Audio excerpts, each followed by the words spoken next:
Nous sommes à Melun, chez Janine et Alfred.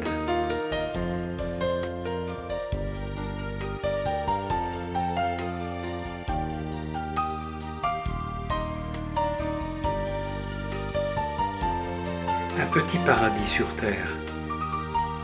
Ils font partie de l'association des Piquets de la Rose. Regardez, admirez avec ses 1500 mètres carrés. Il y en a partout. Du rouge, du violet, du vert, toutes ces couleurs et ces formes. Et oui, ils en passent du temps dans leur paradis. Et vous admirez le résultat?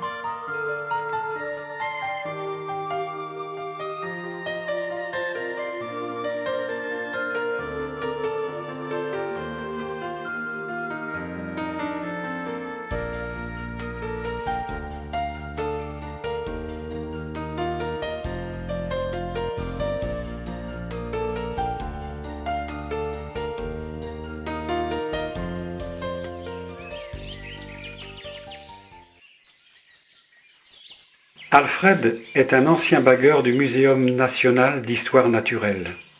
Il en a passé du temps dans la nature, auprès de ses amis.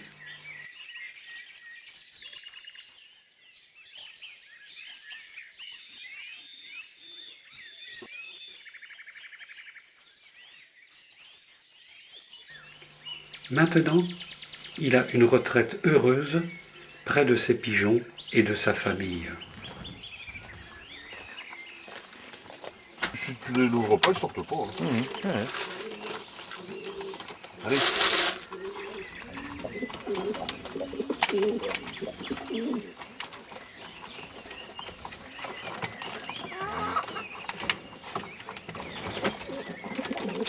Tu as tout de suite déjà différence avec les mâles et les femelles. On va pas gasser.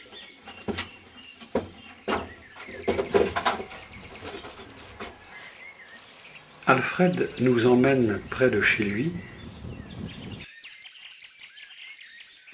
à la rencontre de... C'est pour le vrai champ. Hein. Ouais. Il vient facilement comme ça. Et leurs petits sont tellement bruyants en plus que, à mon avis, ils doivent s'en faire piquer quelques-uns à la sortie des nids.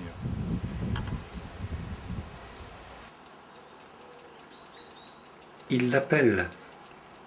Il imite son chant. Pas facile de le reconnaître.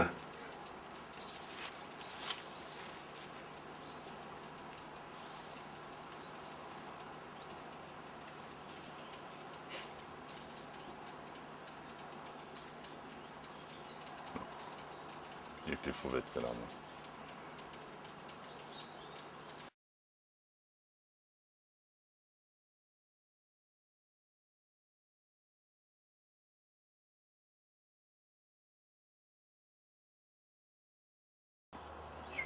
Il l'appelle.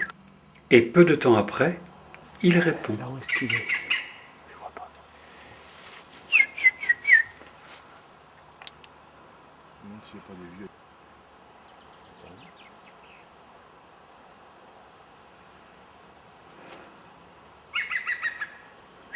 C'est un pic vert. Malheureusement, il est trop craintif et il répond dans les branches cachées derrière les feuilles.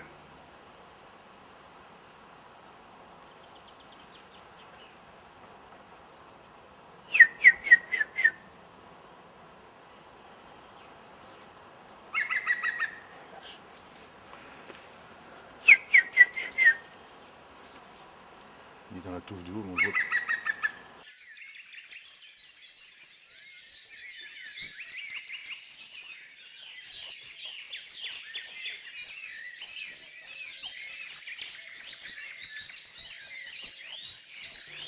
Dans ce cadre merveilleux, un couple de gobe-mouches gris s'est installé. Les 3 continents de l'ancien monde sont habités par ces chasseurs d'insectes. Leur spécialisation, se reconnaît à leurs ailes plutôt longues, à la brièveté de leurs pattes, à leur bec assez plat et très large à la base, qui est encadré de vibrisses bien développées. Ces caractères sont encore plus accusés chez les hirondelles et poussés à l'extrême chez les martinets et les engoulevents. Les vibrisses, poils raides qui se hérissent de chaque côté du bec, ont pour fonction probable d'élargir encore la portée de la bouche et de retenir les proies. La faiblesse des pattes montre que les gobe-mouches ne sont pas du tout terrestres. Plusieurs d'entre eux recherchent leur nourriture non seulement par la chasse aérienne, mais aussi en vagabondant dans les feuillages à la manière des pouillots.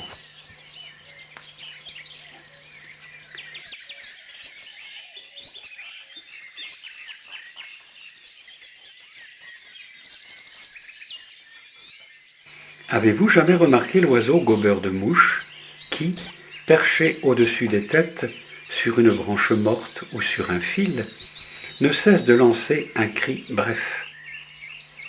S'il existe un oiseau qui éveille peu la curiosité et l'intérêt, même superficiel, c'est bien ce gobe-mouche, avec son plumage gris souris, qui tourne au blanc sale sur la gorge et le ventre. Pas une note de couleur un peu vive sur cette robe au ton neutre, dont seules quelques mouchetures sur les côtés du cou, la poitrine et les flancs relèvent un peu la monotonie.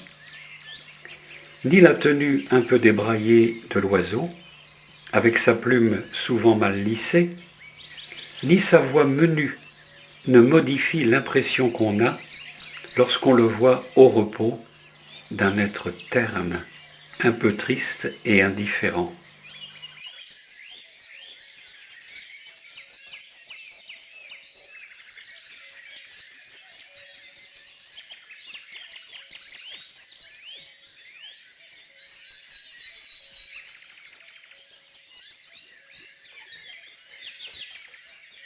Pourtant, derrière cette apparence insignifiante, cet effacement visuel et vocal qui le font ignorer, se cache un être redoutable pour la nation des insectes.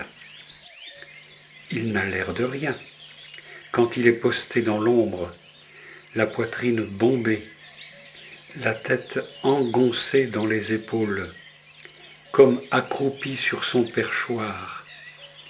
Mais son grand œil alerte est aux aguets. Sa volonté est concentrée vers ce seul but, la proie. Tout le jour, il occupe les points stratégiques de son domaine, d'où il surveille les passages d'insectes. À tout moment, le guetteur s'élance, prend en chasse une bestiole, exécute à sa poursuite quelques acrobaties sur l'aile et, l'ayant happé avec un claquement de bec, il retourne à son poste. Quelques coups tuent la victime et la débarrassent des ailes ou des élytres gênants, puis elle est engloutie. Un frémissement d'ailes, de légers battements de queue, et l'attente recommence.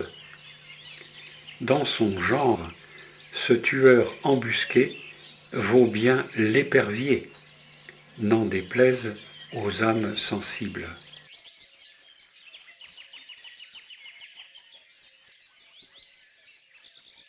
Le monde des insectes est un réservoir inépuisable de nourriture pour le gobe-mouche gris, dont l'existence est modelée tout entière sur les exigences de la chasse.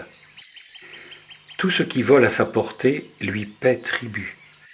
Les diptères de toute espèce, les papillons, fourmis volantes, guêpes, abeilles et bourdons, les coléoptères et les libellules.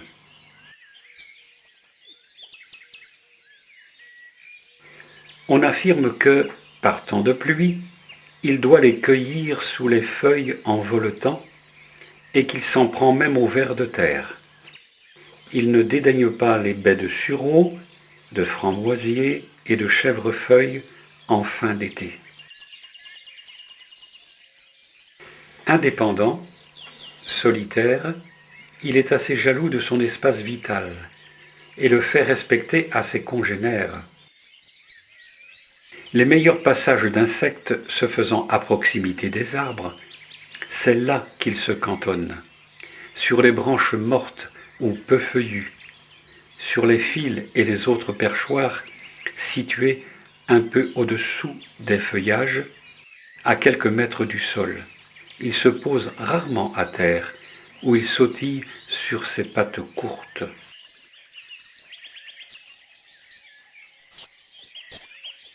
Il est bien pauvre, le vocabulaire du gobe-mouche gris.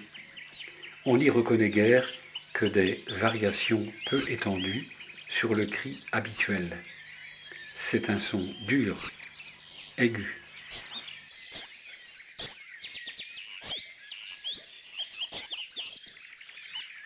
À intervalles irréguliers, mais dont la répétition fréquente est fort monotone.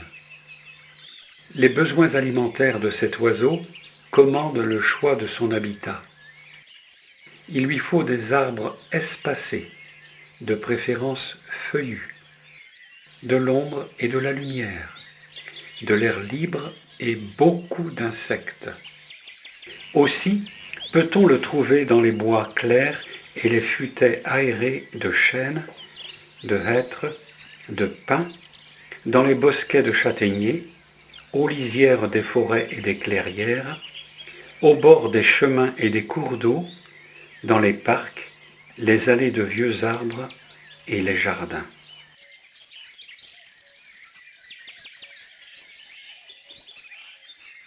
L'abondance des mouches autour des maisons et des fermes ne peut lui échapper, et cela motive son goût pour les abords immédiats de nos habitations.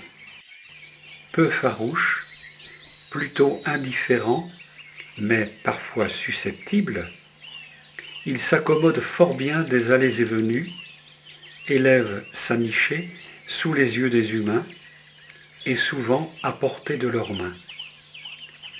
Le territoire d'un couple est estimé à 1 hectare en moyenne.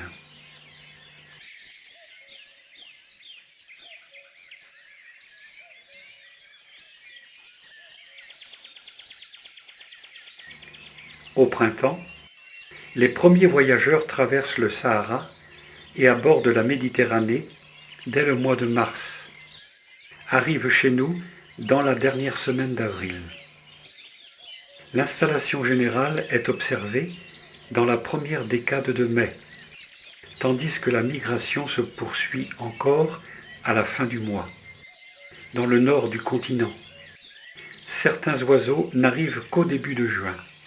Tout semble donc réglé sur le développement des insectes